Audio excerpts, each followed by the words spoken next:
It's the Joe Pag Show. Glad to have you here. Really glad to have this guy on. It's the junior senator of the great state of Texas, my friend Ted Cruz. Ted, how are you?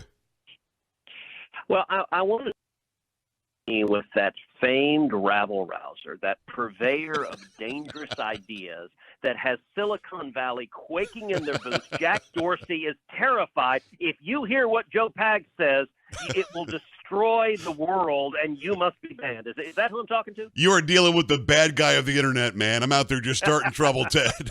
I appreciate that great lead-in. I might use that on my Facebook page or something. Yeah, it's true. I'm the bad guy. I dared say hashtag hydroxychloroquine works. Now, Ted, let's be honest. I didn't mention coronavirus. I didn't say COVID-19, although a Yale epidemiologist says it does work and we should use it. Although many other anecdotal data out there says, of course, it works. Doctors are prescribing it, saying it works. But let's forget even COVID. It's been approved by the FDA since the 70s, Ted, and it works for malaria. So saying hydroxychloroquine works is verifiably true. What the hell did I do wrong? Look, we are in like the Barbarella alternative universe. Yeah. It is truly bizarre where everything is politics. And so, listen, I don't know if hydroxychloroquine works or not. I'm not a doctor. No one in their right mind would take my advice on how to treat a disease. Nor mine, right. I've spoken to lots of doctors who told me they prescribed it to people who had COVID and saw real and significant results. But the bizarre thing is we're in such a politicized world that the fact that Donald Trump said something positive about it means it must be bad. Let's be clear. If you or I were sick, we wouldn't take Donald Trump's advice on medicine either. We'd talk to our doctors and actually follow.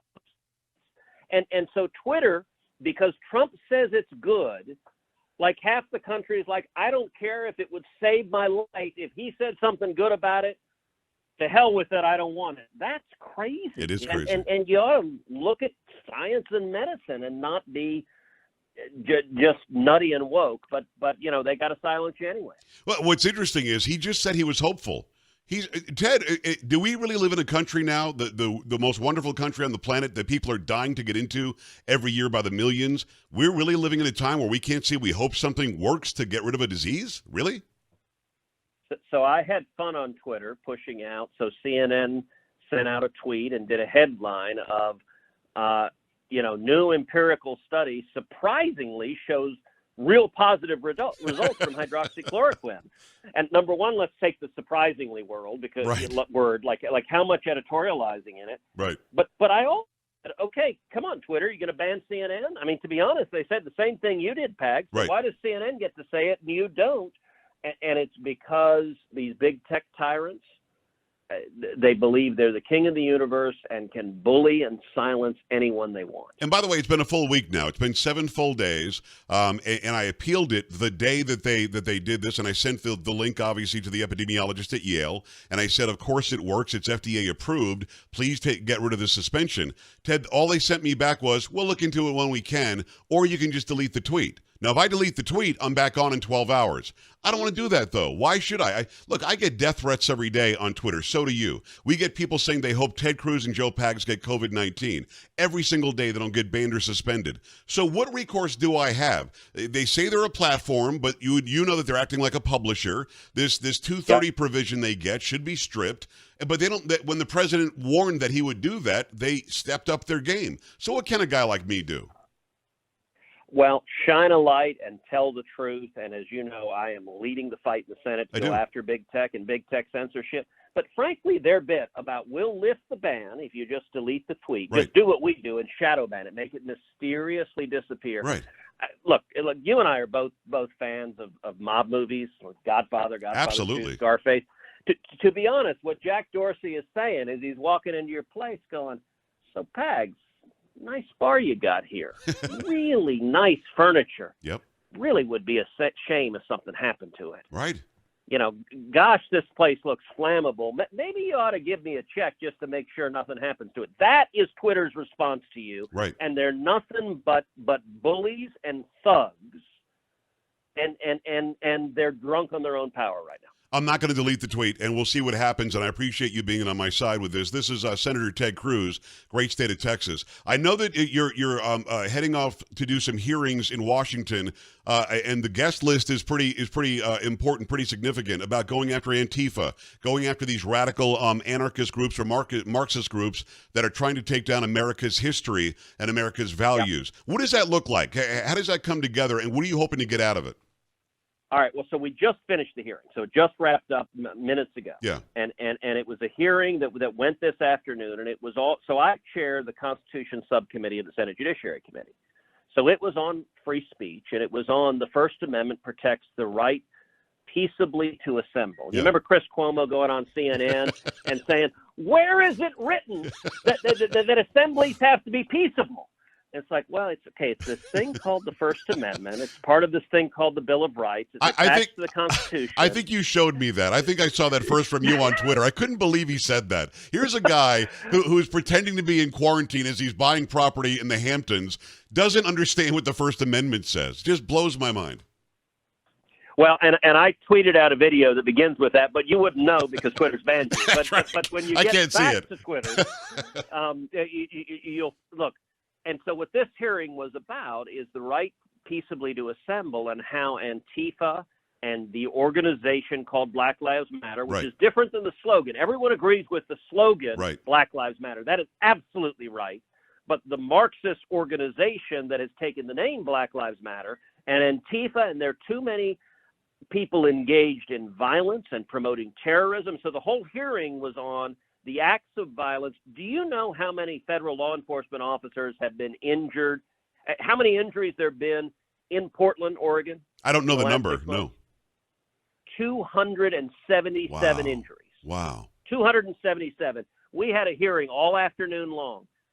7 Democrats spoke at the hearing. Of the 7 Democrats, do you know how many Democrats condemned Antifa or said anything negative at all about Antifa? I'm going to guess none. 0. Yeah. Do you know how many Democrats were willing even to say the name David Dorn? No, I'll bet none. Half of them probably don't even know who he is or was. So, and as you know, and as your listeners know, because they're smart and engaged, David Dorn was a 30-year St. Louis police officer who was retired, an African-American who was murdered in these riots.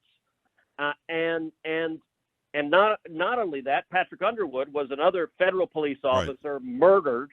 And of the 7 Democrats, 1 said Underwood's name, none said Dorn's name. Wow. Both of them were black. And so I said, listen, you guys say Black Lives Matter. Do these Black Lives not matter? The terrorists you guys are apologizing for are assaulting Americans. They're firebombing police cars. They're looting and destroying businesses, and they're murdering police officers. And we ought to be willing to stand up against it. And sadly, today's Democrats not only are not, but they want to serve as apologists for them. And enough is enough, and I'm glad that you had these hearings. I'm glad that you exposed them. It's Senator Ted Cruz.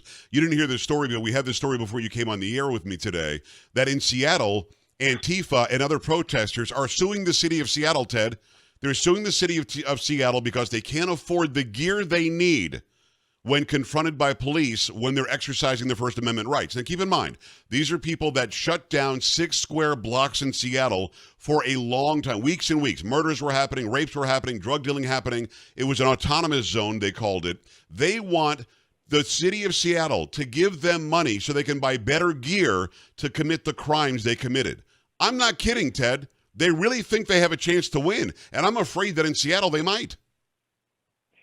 So Pags, I'm going to admit to you, I'm going to take a really liberal position here. So, I'm going to be naked and exposed to all your listeners. But I frankly would have the taxpayers provide them the equipment and gear they need. I'd have the taxpayers pay for a nice little 6-foot orange jumpsuit and a toothbrush made out of plastics that can't be sharpened into a shiv, and I'd give it to them free, and I'd give them free housing, 6x8, for all of the violent terrorists. I'd have the taxpayers pay to fund them for a couple of decades in the little housing. Love it. To keep people safe. I'm down. So I'm down for that plan. A big spending socialist. I'm okay with that kind of socialism. It's Ted Cruz. We appreciate you coming by. There's something that you're working on, the Reclamation Act, or you're reclaiming the history that's being torn down by these people. What is that? So the Claim Act, what it is we're seeing so many Democratic politicians that are siding with the mob, that are siding with the terrorists. And I've introduced legislation that says if you are injured, if you are harmed, or if your home or business is burned or attacked or destroyed by a riot, and the local officials have deliberately denied police protection, as they did in the Chaz or the Chop or whatever the heck it was, they've done over and over again, that you have a federal cause of action. You can sue the city, you can sue the municipality, you can get triple damages because they're denying you your civil rights by ordering the police not to protect you. That's wonderful, because people are being left without their homes, without their businesses. They're being left out in the streets, and these are people that work their entire lives to get where they are. Look at Minneapolis alone. You've got 300 plus businesses, maybe even more, just gone, Ted, and many of them were owned by minorities. So this would be wonderful if that can happen. We'll see if it can happen. One last quick one with Ted Cruz. I know you got to go, but you're a big sports fan like I am. I now believe they're playing the national anthem at these games just so that people can protest. Why not just not play it? They are literally setting the stage to allow people to kneel and disrespect our flag. Hell, in the WNBA, Ted, they just walked off the court and were dancing and acting the fool. So why even play it anymore? I mean, they're just putting it in our faces now. I miss basketball. I miss baseball. I can't watch it anymore. So let me ask you, Pags, in your lifetime, have you ever seen another major business in any industry tell half of its customers, half of its fans, go screw yourself? Of course not. That would be ridiculous. Never. Because that's what every pro sports team is doing. They are ostentatiously flaunting. In the NBA, they fold their little towels in neat little squares so they could all kneel down and basically flip a middle finger at the American flag. Right. And then they want us all to buy their stuff. And you know what? We'll see what the fans do. I mean, right now it is, they're in a hermetically sealed bubble because there are no fans. Right. But I remember years ago, Michael Jordan made a point. Republicans buy sneakers too. Right. That's a smart businessman. Yeah. Look. What the NBA and Major League Baseball and the NFL and every sports league there is saying is, if you're a cop, screw you, we don't want you to come to our game. Right. If you're a veteran, if you're a soldier, a sailor, an airman, a Marine, if you just love our country, piss off. And by the way, Mark Cuban basically said that. Mark Davis, your fellow talk radio host. Right, I know Mark. Mark's a good guy, good friend. Yeah. And Mark Cuban said, Davis said, look, I like going to Mavericks games, but I don't like you guys protesting the anthem. And Mark Cuban said, fine, don't go, bye. We don't care. That's crazy. It's, and I love sports, so I'm agonizing right now because it's they really are so focused on being woke and going left that they believe their fans will just endure it all, and it's I'd never seen anything like it. Well, we won't. And by the way, go to tedcruz.org, tedcruz.org right now. We appreciate the time. Senator Ted Cruz, great state of Texas. I'm missing sports as well, and the ratings show they're now half of what they were on opening day, and they're not going to get much better because they did this. Ted, thanks a million. Let's talk soon.